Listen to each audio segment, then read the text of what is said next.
Hello student, myself Akshay Kumar Gupta. I'm Senior Assistant Professor in ABS Engineering College Ghaziabad. GATE MCQ series को हम आगे बढ़ाते हुए MCQ 11 लेके आए हैं. ये मैक्सिमम पावर ट्रांसफर थ्योरम से रिलेटेड क्वेश्चन है. क्लियर. तो आज का जो हमारा टॉपिक है वो है maximum power transfer theorem. Maximum power transfer theorem में बहुत अच्छे अच्छे क्वेश्चन फ्रेम होते हैं. क्लियर. और थोड़ा सा कंफ्यूजन भी होता है कि हम मैक्सिमम पावर ट्रांसफर थ्योरम में एक्चुअली क्या है, कन्वेंशनली हम क्या पढ़ते हैं. कि अगर हम कन्वेंशनली की बात करें तो कन्वेंशनली हम पढ़ते हैं जो हमारा कन्वेंशनल अप्रोच होता है, जो हम अपने बीटेक लाइफ में पढ़ते हैं कि थ्योरी पार्ट किया. क्लियर. वो क्या होता है कि हम सबसे पहले क्या करते हैं, जो भी हमारे पास एक कॉम्प्लिकेटेड नेटवर्क होता है उसको एक थेवेनिन इक्विवेलेंट सर्किट से रिप्लेस करते हैं. ये मैं एसी का लेके चल रहा हूँ. Clear. RTH and JSTH. Clear. ये हमारा थेवेनिन इक्विवेलेंट सर्किट मिल जाता है. ठीक है. और ये हमारा आरएल एंड लोड रेजिस्टेंस होता है, RL and JSL. Maximum power transfer theorem समझते समय ये चीज क्लियर रहना चाहिए कि हमारा लोड वेरिएबल होता है. Load is variable. Load is variable. Clear. तो जब हमारा लोड वेरिएबल होता है तो उस कंडीशन में मैक्सिमम पावर ट्रांसफर होके लोड तक पहुंचे. तो जो हमारा डेरिवेशन के बाद, यहाँ पे हम डेरिवेशन करने नहीं जाएंगे, सिंपल अप्रोच है, आपको भी पता है कि सबसे पहले हम क्या करते हैं, आईएल की वैल्यू को कैलकुलेट करते हैं. क्लियर. आईएल हम निकाल लेते हैं वीटीएच अपॉन जेडटीएच प्लस जेडएल से. ये जेडटीएच और जेडएल का जो नेचर है, मैं पहले फिर बता दे रहा हूँ, जेडटीएल और जेडएल का जो नेचर है वो प्योर रजिस्टिव भी हो सकता है. क्लियर. ठीक है. आपका अगर ये प्योर रजिस्टिव है तो ये आपका आरएल प्लस जे एक्सएल भी हो सकता है. अगर ये आपका आरटीएच प्लस जे एक्सटीएच है तो ये आपका प्योर रजिस्टिव भी हो सकता है. क्लियर. तो ये सारे कॉम्बिनेशन बन सकते हैं. क्लियर. कि आपका मतलब अगर एसी सर्किट है तो अगर इम्पीडेंस आ रहा है तो ये pure resistive, load pure resistive भी हो सकता है, लोड रेजिस्टेंस और इंडक्टेंस का कॉम्बिनेशन भी हो सकता है. क्लियर. ठीक है. तो ये सारे कॉम्बिनेशन आपके बन सकते हैं. तो हमें ये चीज पे ध्यान रखना है क्योंकि इन्हीं चीजों से हमारा कोरिलेशन निकल के आता है. क्लियर. कन्वेंशनली हम क्या पढ़ते हैं, कन्वेंशनली हम पढ़ते हैं ये हैं कि जेडएल की वैल्यू चेक टीएच के कॉन्जुगेट के बराबर होगी. Means RL equal to RTH and XL equal to minus of XTH. ये हम पढ़ते हुए आ रहे हैं. क्लियर. ये बीटेक लाइफ में भी हमने इसको पढ़ा हुआ है. तो ये चीज हमारी निकल के आती है. और ये कहाँ से निकल के आती है, हम आईएल निकालते हैं. आईएल निकालने के बाद हम पावर, एक्टिव पावर, क्योंकि हमें पावर ट्रांसफर फोकस करना है तो हमें लोड के पास जो एक्टिव पावर ट्रांसफर होकर जा रहा है वो क्या जा रहा है, वो mod of IL square into RL से निकलता है. यहाँ पे हम इसको कैलकुलेट करते हैं. फिर हम ये कहते हैं कि अगर आरएल वेरिएबल है तो हम डेल पी या DP upon D R L निकाल लेते हैं. क्लियर. इसको हम जीरो कर देते हैं. फिर वैल्यू हम कैलकुलेट, जो मैक्सिमम एक फंक्शन को मैक्सिमाइज करने के लिए हम जो चीज करते हैं वही काम यहाँ भी करते हैं. अगर एक्सेल वेरिएबल है तो डीपी अपॉन डेल एक्सेल निकाल लेते हैं. क्लियर. इसको जीरो कर देते हैं और हमें हमारा यहाँ से रिलेशन निकल के आ जाता है. तो ये रिलेशन निकल के आता है ये चीज. क्लियर. जेडएल इक्वल टू जेडटीएच बाद, यहाँ पे आरएल की वैल्यू आरटीएच के बराबर, एक्सएल की वैल्यू माइनस एक्सटीएच के बराबर होती है. फिर हम जो मैक्सिमम पावर निकालते हैं यानी पीएल मैक्स की वैल्यू जो निकालते हैं वो एक फॉर्मूला जनरेट किया जाता है वीटीएच स्क्वायर अपॉन 4 आरटीएच के बराबर. क्लियर. ये कन्वेंशनल अप्रोच है कि ये चीजें होती हैं, बट ये एक फॉर्मूला जो आप याद कर लेते हैं, ये चीज याद करने के लिए नहीं होती है. ठीक है. आप इन सब चीजें, जब भी आप गेट के क्वेश्चन सॉल्व करेंगे तो आप सर्किट के बेसिस पे ही क्वेश्चन को अटेम्प्ट करने की कोशिश करेंगे कि सर्किट क्या कह रहा है और सर्किट के अकॉर्डिंग हमारी चीजें क्या होनी है, उस पर फोकस रहते हुए आप क्वेश्चंस को अटेम्प्ट करने की कोशिश करेंगे. क्लियर. तो यहाँ पे मैं एक काम करता हूँ कि मतलब लोड के बिहेवियर के अकॉर्डिंग अलग अलग क्या रिलेशन निकल के आता है वो चीज मैं बस बताने की कोशिश करूंगा. उसको आप अपने दिमाग में रखिए और क्वेश्चन को अटेम्प्ट करने की कोशिश करिए. क्लियर. ठीक है. तो मैं लोड के बिहेवियर के अकॉर्डिंग यहाँ पे डिस्कशन करने जा रहा हूँ. ठीक है, तो देखते हैं इसको कैसे करते हैं हम।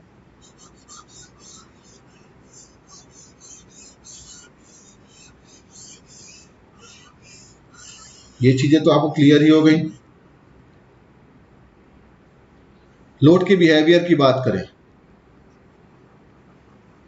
लोड, अगर लोड एक एसी लोड है, अगर एसी लोड है होने का मतलब क्या हो गया, Z L equal to R L plus J XL है, ठीक है, और जेड टी एच की value R T H plus J X T H. ये पहला कंडीशन हो गया।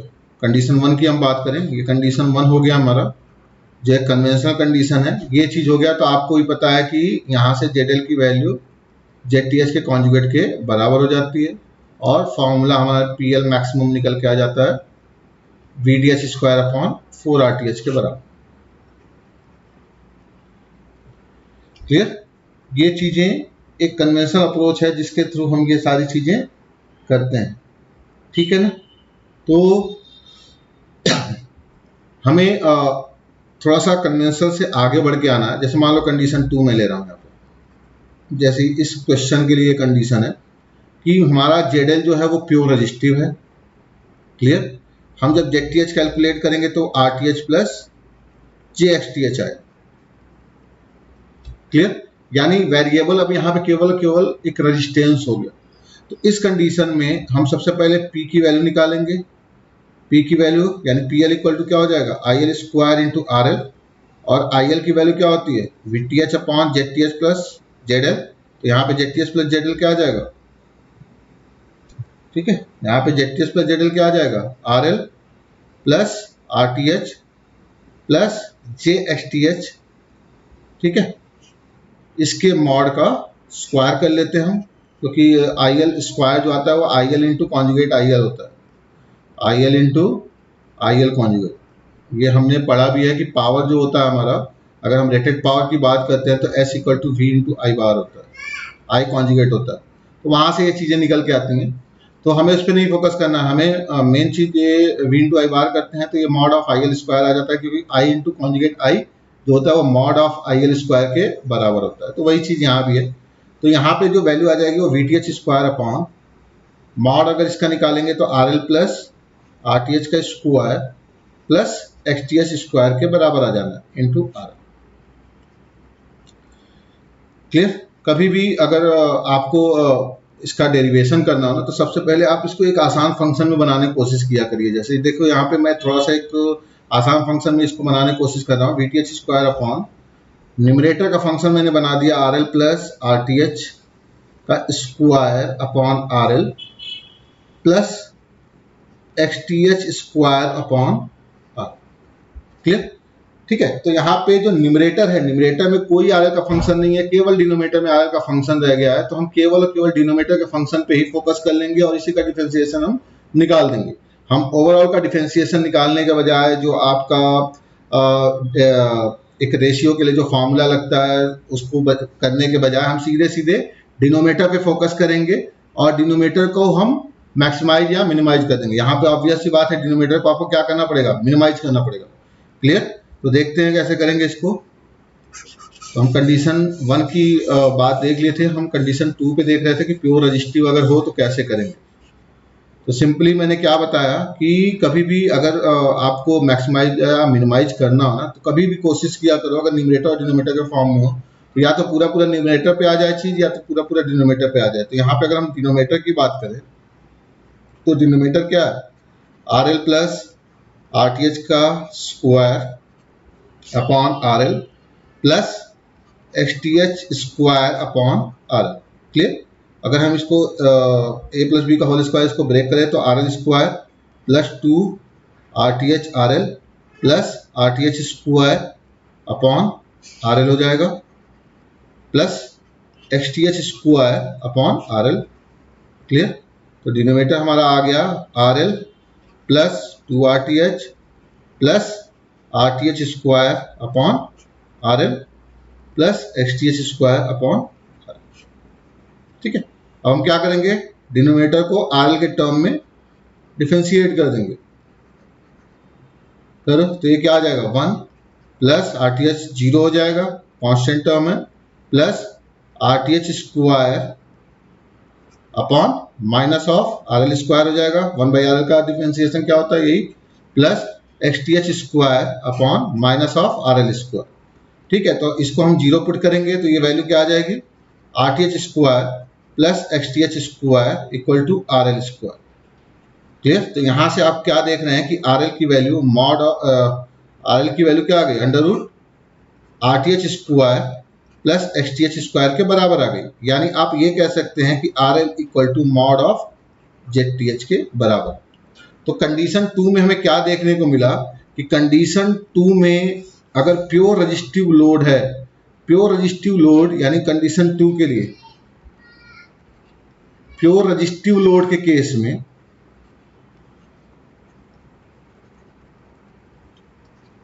केस में RL की जो वैल्यू है मैक्सिमम पावर ट्रांसफर होने के लिए मॉड ऑफ ZTH के बराबर हो जाना। क्लियर। तो ये कंडीशन ये निकल गया। कन्वेंशन कंडीशन आपको पता है कि ZL की वैल्यू ZTH के कॉन्जुगेट के बराबर। कंडीशन 2 अगर प्योर रजिस्टिव है तो उस केस में RL की वैल्यू मॉड ऑफ ZTH के बराबर होगा। क्लियर। अब हम कंडीशन 3 की बात करें तो हमेशा आपको यही कोशिश करना चाहिए कि एक डिनोमिनेटर पे अगर पूरा का पूरा फंक्शन आ जा रहा है तो उसको डिफरेंशिएट करना आसान होता है rather than numerator by denominator को डिफरेंशिएट करना। कंडीशन 3 की बात करें, अगर मान लो आपका ZTH प्योर रेजिस्टेंस है RTH, क्लियर, और ZL की वैल्यू जो है वो RL plus JXL। Same concept यहां भी लगना है। PL की वैल्यू जो हो जाएगी वो हो जाएगी आपकी VTH square upon RTH plus RL का square plus XL square into R। जब आप यहां पे सॉल्व करेंगे तो यही चीज आएगी। I की वैल्यू क्या आ जाएगी, VTH upon RTH plus RL plus JXL। Mod निकालेंगे आप तो ये चीज हो जाएगा IL स्क्वायर, आपका ये आ जाना है। क्लियर। ठीक है, यहां भी वही चीज है। आप इसको ऐसे लिख सकते हैं VTH square upon RTH square upon RL plus RL plus 2RTH, यही निकल के आ रहा था हमारा आपने जब इसको सॉल्व किया था, plus XL square upon RL। तो यहाँ भी डिनोमिनेटर जो फंक्शन आ गया वो ये आ गया RTH square upon RL plus 2RTH plus XL square upon RL। Clear. ठीक है, तो डिनोमिनेटर फंक्शन आपको मिल गया है। अब आपको क्या करना है, दो वेरिएबल है यहाँ पे, एक XL भी है और दूसरा क्या आपका RL है। तो ऑब्वियस सी बात है कि दोनों वेरिएबल के रिस्पेक्ट में आपको सारी चीजें कैलकुलेट करनी पड़ेंगी। तो यहाँ पे हम del P upon del RL निकाल लेंगे पार्शियल डिफरेंशिएशन करके। तो हम देखेंगे वैल्यू क्या आ जाएगी, minus RTH square upon RL square plus 1 plus 0 plus XL square upon minus RL square. तो यहां से आप इसको जीरो पुट करेंगे तो RL स्क्वायर की वैल्यू एक तरह से आ गई RTH square plus XL square के बराबर। आप इसको कैलकुलेट करिएगा।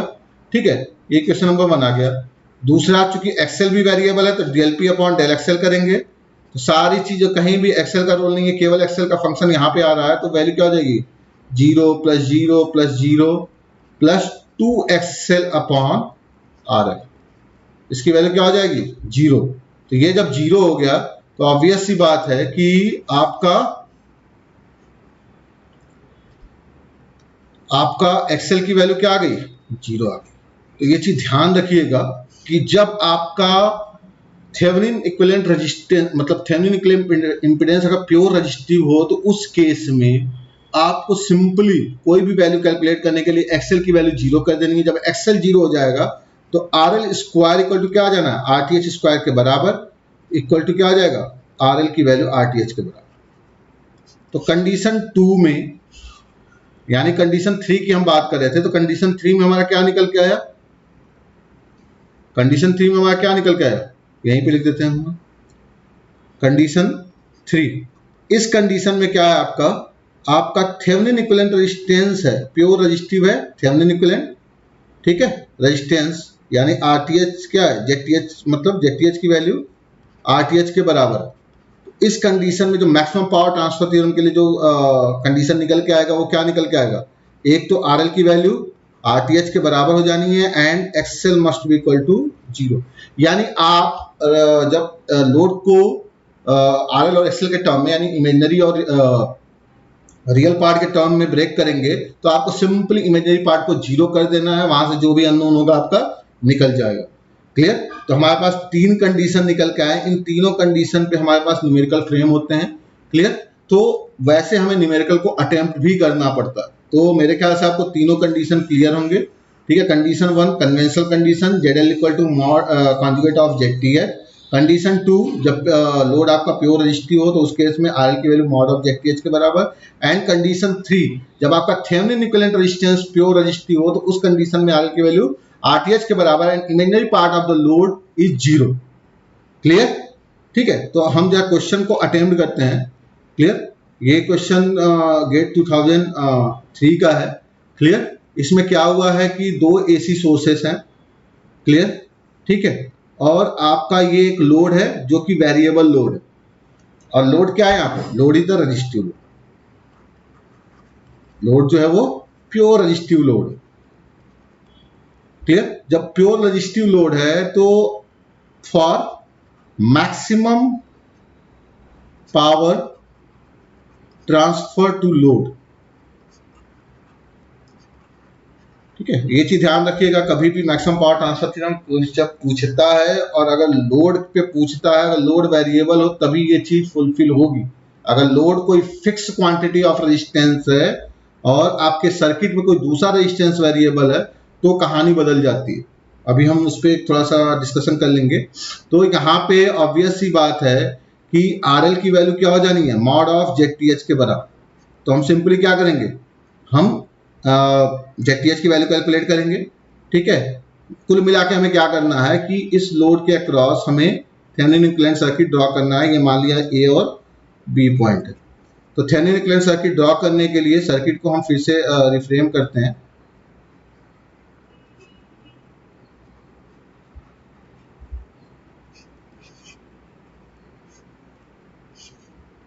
ये हमारा ओपन सर्किट कर दिया हमने। ये हमारे दो सोर्सेस हो गए, 110 angle 0 plus minus and 90 angle 0। ठीक है, ये हमारा 6 ohm J8 ohm 6 ohm and J8 ohm A and B। हमें क्या निकालना है? AB के अक्रॉस VTH की वैल्यू कैलकुलेट करनी है एंड RTH निकालना है। तो सिंपल है, इसको हम इजीली कर सकते हैं, कोई दिक्कत नहीं है। जब ये ओपन सर्किट हो गया, बहुत सारे तरीके हैं इसको करने के लिए। जब ये ओपन सर्किट हो गया तो आप क्या कर सकते हैं? इसमें हम मान सकते हैं कि करंट I फ्लो होगा। I की वैल्यू कैलकुलेट कर लीजिए। I की वैल्यू कैलकुलेट करने के बाद आप VTH निकाल सकते हैं। एक तरीका तो ये है, तो करके देखें जरा। आप जब इसको KVL लगाएंगे तो 110 एंगल 0 माइनस 6 प्लस J8 ओम, यहाँ भी करंट I फ्लो रहा है, यहाँ भी करंट I फ्लो रहा है, तो हम इसको लिख सकते हैं 2 times of I 6 plus J8 ohm minus 90 angle 0 equal to 0। तो यहां से क्या निकल के आ जाएगा? I की वैल्यू आपकी आ जाएगी 10/6 प्लस J8। सॉल्व करके देखिएगा इसको। क्लियर? यानी 10 एंगल 0 100 माइनस 19 20 हो जाएगा, 20/2 यानी 10 angle 0 upon 6 plus J8। I की वैल्यू निकल गई। अब I निकल गया तो हमें क्या निकालना है? हमें तो निकालना है VTH। तो हम इस फिक्सियस लूप में घूम सकते हैं क्योंकि हमें VTH निकालना है। तो अगर हम इस फिक्सियस लूप में घूमे तो ये तुम्हें क्या देगा? 110 angle 0 minus I into 6 plus J8 equal to, मतलब माइनस VTH इक्वल टू 0। यहाँ पे ध्यान दो, माइनस से प्लस गए, फिर करंट I फ्लो हो रहा है तो minus I into 6 plus J8, और ये तुम्हारा क्या है? VTH है।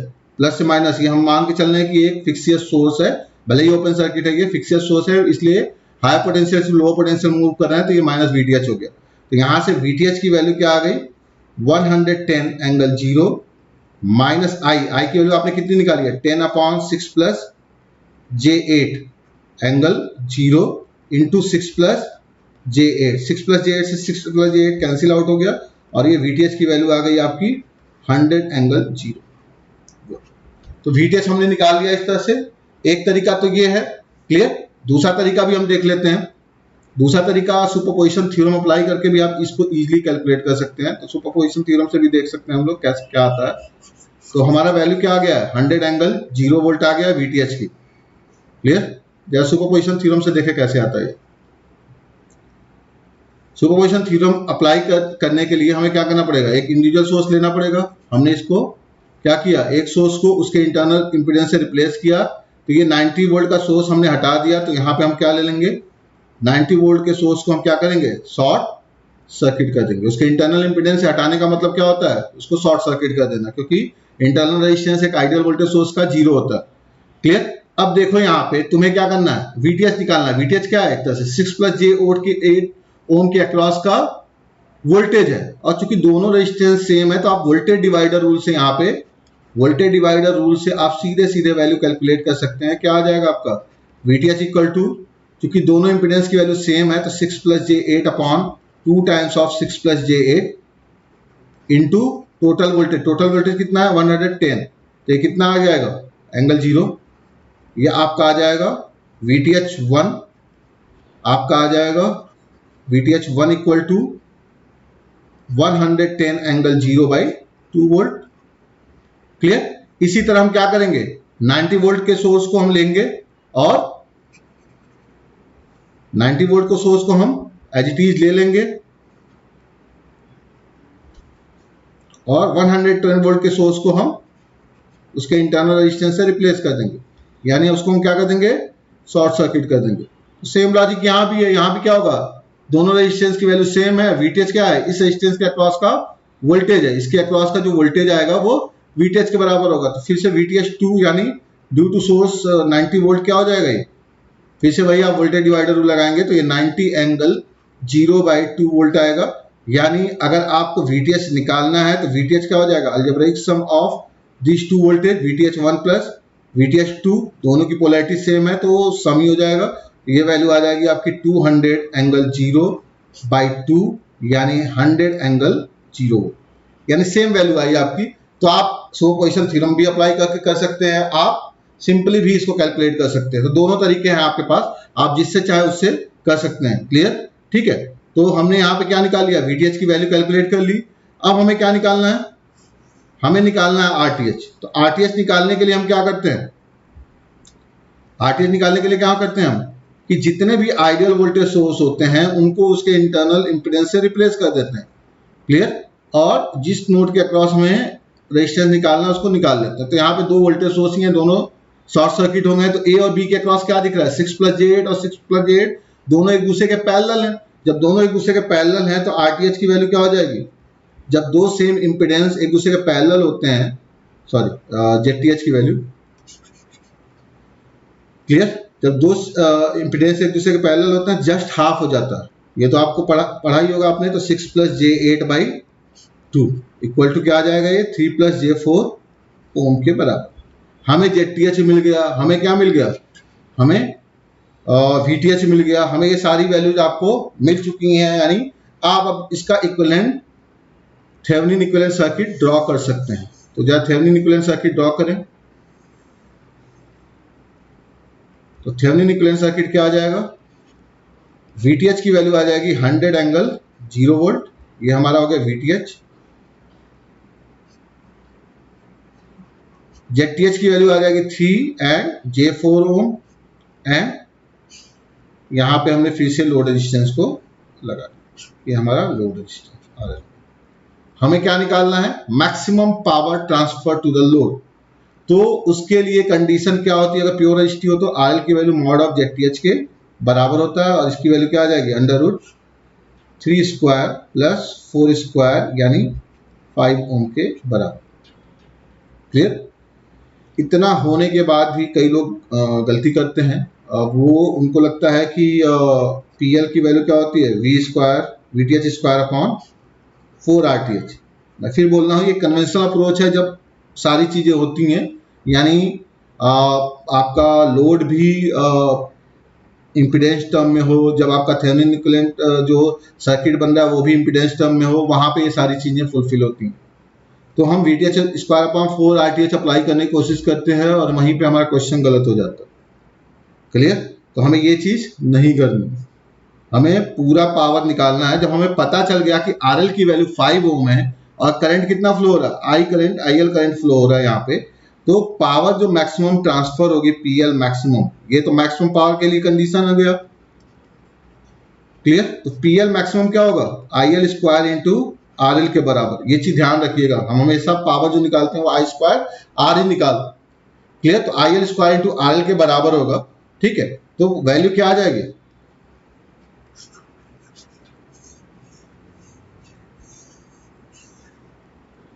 अब आप यहां पे कैलकुलेट करेंगे तो पीएल इक्वल टू क्या हो जाएगा, आईएल की वैल्यू क्या हो जाएगी, VTH square upon RTH plus RL का स्क्वायर प्लस एक्सटीएच स्क्वायर। क्लियर? ठीक है, इनटू आरएल की वैल्यू कितनी है 5 जो भी आएगा अभी। तो हमें अब यहां पे वैल्यू पुट करनी है, तो ये हो जाएगा 100 का square upon RTH plus RL. RTH की वैल्यू कितनी है 3, आरएल की वैल्यू कितनी आई है 5 का स्क्वायर प्लस एक्सटीएच की वैल्यू कितनी है 4 का स्क्वायर इंटू आरएल की वैल्यू कितनी है 5। क्लियर? ठीक है, अब वैल्यू यहां पर पुट करें। जब हम वैल्यू यहाँ पे पुट करेंगे तो हमें एग्जैक्ट आंसर मिलेगा यहाँ पे। ये आपका 10 पावर 4 हो गया या 10,000 मान लो, अपॉन 8 स्क्वायर प्लस 4 स्क्वायर, ये यहाँ पे कितना आ जाएगा 64 और 16, ये आ जाएगा आपका 80 इंटू 5। क्लियर? ये आपका 16 आ गया। इसको आप जब सॉल्व करेंगे तो ये आपका आ जाएगा 625, यानी ये आ जाएगा आपका 625 वाट, यानी आपका आंसर डी जो है वो करेक्ट ऑप्शन। क्लियर? तो हमें क्वेश्चन को ऐसे सॉल्व करना, हमें जो निकालना है ना, हमें ऐसे निकालना है जब भी आपका ये चीज आए। ये नहीं कि फॉर्मूला आपने PL equal to VTH square upon 4 RTH पढ़ा है तो यहाँ पे 100 का स्क्वायर करते हैं अपॉन 4 इंटू आरटीएच की वैल्यू 3 लिख दें, ये गलत है। This is the wrong approach. Clear? ये एक कन्वेंशनल तरीका है। क्लियर? कई लोग क्या करते हैं, वीटीएच स्क्वायर अपॉन 4 आरटीएच कर देते हैं, कई लोग वीटीएच स्क्वायर अपॉन 4 आरएल कर देते हैं। क्लियर? दोनों तरीके गलत हैं, दोनों से आंसर आपके गलत आने हैं। तो कभी भी आप ये अप्रोच यूज नहीं करें। ये अप्रोच तब है जब प्योर रजिस्टिव सर्किट हो, ये अप्रोच तब है जब आपका कन्वेंशनल चीज हो, यानी जेडएल और जेडटीएच दोनों की वैल्यू, यानी जेडएल की वैल्यू जेडटीएच के कॉन्जुगेट के बराबर, ताकि एक्सएल और एक्सटीएच एक दूसरे को कैंसिल आउट कर दे, तब ये चीज हो सकता है। अदरवाइज आप कभी भी ये सीधे फॉर्मूला यूज नहीं करेंगे कि आप वीटीएच स्क्वायर अपॉन 4 आरटीएच कर देंगे, आरटीएच की वैल्यू कैलकुलेट कर ली और वीटीएच स्क्वायर अपॉन 4 आरटीएच निकाल के चले आए, वो आपका आंसर गलत हो जाएगा। क्लियर? मैं अगर रहता तो इसमें एक option VTH square upon 4 RTH के टर्म में डाल भी देता। तो ये चीज ध्यान रखें आप लोग, कभी भी ये अप्रोच आप नहीं लेंगे। ठीक है? आप जब भी अगर ये थोड़ा सा प्योर रजिस्टिव या और भी चीजें हैं जो मैंने बताया कि अगर थेवेनिन इक्विवेलेंट उसमें आपका वो केवल प्योर रजिस्टिव हो जाए तो कंडीशन क्या बनती है, तो उस चीज का ध्यान रखें। यानी जो मैंने 3 कंडीशन बताया वो 3 कंडीशन आपको ध्यान रखनी। क्लियर? ठीक है, तो आंसर क्या आएगा आपका 625 वाट। तो हमें ये चीज ध्यान रखना है, हमें सीधे फॉर्मूले फोकस नहीं करना है। जो हमारा एक कॉन्सेप्चुअल अप्रोच है कि P equal to I square R होता है, वहां से हमें चलना है और हमें आंसर कैलकुलेट करना। क्लियर? ठीक है, तो तीनों कंडीशन मेरे ख्याल से आपको क्लियर होंगे।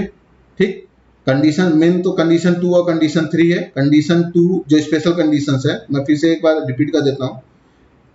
कंडीशन 1 तो हमने मान लिया कि वो कन्वेंशनल कंडीशन हो गया। कंडीशन 2 का मतलब क्या हो गया, जब जेडएल की वैल्यू आरएल के बराबर हो, उस कंडीशन में जो आपका मैक्सिमम पावर के लिए कंडीशन आता है वो RL equal to mod of ZTH आता है। क्लियर? और इसके बाद आप जब पावर निकालेंगे तो P equal to I L square into R L से ही कैलकुलेट करेंगे, इसी का ध्यान रखेंगे आप लोग। कंडीशन 2 के बाद कंडीशन 3 की अगर हम बात करें, उस कंडीशन में अगर जेडटीएच की वैल्यू प्योर रजिस्टिव हो, तो इस कंडीशन में आपका जो कंडीशन आता है मैक्सिमम पावर ट्रांसफर के लिए, R L equal to R T H आता है एंड एक्सएल की वैल्यू 0 आती है। क्लियर? ठीक है, तो ये चीज आपको ध्यान रखना है। तो हमें ये सब चीजें ध्यान में रखते हुए क्वेश्चन को अप्रोच करना। क्लियर? अब जैसे मान लीजिए इसी क्वेश्चन में मैं ये पूछता, मेरी बात ध्यान से सुनिएगा, सेम क्वेश्चन है, सेम सर्किट है, सर्किट को मैं चेंज नहीं कर रहा हूं।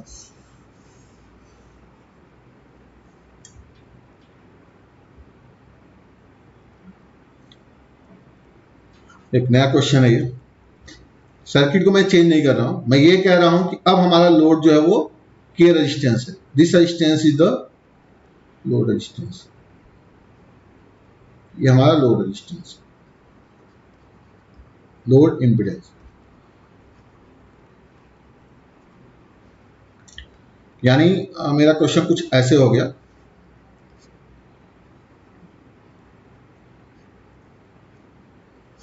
ये हमारा रेजिस्टेंस एक है R जो कि वेरिएबल है, क्लियर।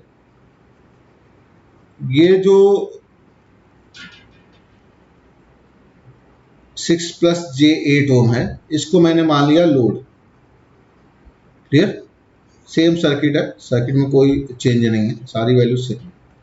ये हमारा 110 वोल्ट और ये हमारा 90 एंगल 0, ठीक है। मेरा क्वेश्चन है what is the value of R when maximum power transfer to load 6 + j8 ohm as shown in circuit. जो हमारा सर्किट है उसमें जो 6 + j8 ओम है, ठीक है, वो अगर आपका लोड की तरह बिहेव कर रहा है तो उस कंडीशन में आपके आर की वैल्यू क्या होगी। अब देखिए ये पूरा का पूरा क्वेश्चन चेंज हो गया। अब यहाँ पे हम मैक्सिमम पावर ट्रांसफर थ्योरम पे फोकस नहीं करेंगे। ऐसा नहीं मतलब आप क्या करेंगे, ये आर आपने अज्यूम किया तो आर एल की वैल्यू मॉड ऑफ जेड के बराबर कर देंगे, नहीं, ये चीज अब यहाँ पे नहीं होगी, क्योंकि मैक्सिमम पावर ट्रांसफर थ्योरम तभी एप्लीकेबल होता है जब लोड वेरिएबल, और यहाँ पे लोड वेरिएबल नहीं है। यहाँ पे एक सर्किट बाकी लोड के अक्रॉस, लोड के अलावा जो सर्किट बचा हुआ है उस सर्किट में एक रेजिस्टेंस हमने यूज किया हुआ है और वो रेजिस्टेंस आपका वेरिएबल है। ये जो सर्किट है इस सर्किट में आपका एक रेजिस्टेंस वेरिएबल, तो ऑब्वियस सी बात है कि उस सर्किट का रेजिस्टेंस को हम कुछ भी ले सकते हैं। हमें क्या करना है कि हमारे लोड के पास मैक्सिमम पावर आए। तो मैक्सिमम पावर आने के लिए मेन कंडीशन क्या होनी चाहिए, मेन कंडीशन यही होनी चाहिए कि जो सर्किट बची हुई सर्किट है जो आपने आर ले रखा है उस आर की वैल्यू ऐसी चूज करे कि उसके थ्रू कोई पावर लॉस न हो। यानी अगर मान लो यहां से करंट का फ्लो होता है, मान लो यहां से मैंने मान लिया कि ये करंट आई फ्लो हो रहा है, तो ये आई करंट यहां पे डिवाइड होगा। लेकिन मैं ये चाह रहा हूं कि इस लोड के पास मैक्सिमम करंट आए, और ये तभी पॉसिबल है, मैक्सिमम करंट आने का मतलब मैक्सिमम पावर आए, और ये तभी पॉसिबल है कि जब सर्किट में पावर लॉस कम से कम हो। जब सर्किट में पावर लॉस मिनिमम, जब मिनिमम पावर लॉस होगा तो ऑब्वियस सी बात है कि आपका लोड के पास पावर मैक्सिमम आएगा। तो इस रेजिस्टेंस के पास कोई पावर लॉस ना हो, यानी अगर मान लो ये करंट मैंने मान लिया I1, तो इसमें अगर कोई पावर लॉस ना हो, पावर लॉस ना होने का मतलब क्या हो गया, I1² R की वैल्यू क्या हो जानी चाहिए, 0 हो जानी चाहिए, क्लियर। R यहाँ पे वेरिएबल है, क्लियर। तो हम क्या चूज करें, हम ये चूज कर सकते हैं कि I1 की वैल्यू अगर 0 के बराबर आ जाए तो उस कंडीशन में हमारा पावर लॉस नहीं हो सकता। I1 की वैल्यू 0 होने के लिए R चूंकि वेरिएबल है तो R को कुछ होना पड़ेगा। तो यहाँ पे अगर यहाँ पे करंट का फ्लो ना हो, करंट का फ्लो ना होने का मतलब क्या हो गया, ये जो R है कुछ ऐसा बिहेवियर शो करे कि इसकी वजह से वो ओपन सर्किट हो जाए। अगर ये टर्मिनल ओपन सर्किट हो गया तो इसमें कोई करंट फ्लो नहीं करेगा, और ये ओपन सर्किट तभी हो सकता है जब R की वैल्यू टेंडिंग टू इनफाइनाइट हो। जब R टेंडिंग टू इनफाइनाइट होता है तो वो ओपन सर्किट होता है, जब R टेंडिंग टू 0 होता है तो वो शॉर्ट सर्किट होता है, क्लियर, ठीक है। तो यहां पे आप क्या लिखेंगे आंसर, यहां पे सिंपली आंसर हो जाएगा कि R is tending to infinite, वो ओपन सर्किट तरह बिहेव करेगा, कोई करंट यहाँ पे डिवाइड नहीं होगा, पूरा का पूरा करंट लोड के पास चला जाएगा। लॉजिक क्लियर है। एक तरीका तो ये है, ठीक है। अगर सेम क्वेश्चन में मैं थोड़ा सा चेंज कर रहा हूं, सेम क्वेश्चन को, सेम क्वेश्चन में अगर मान लो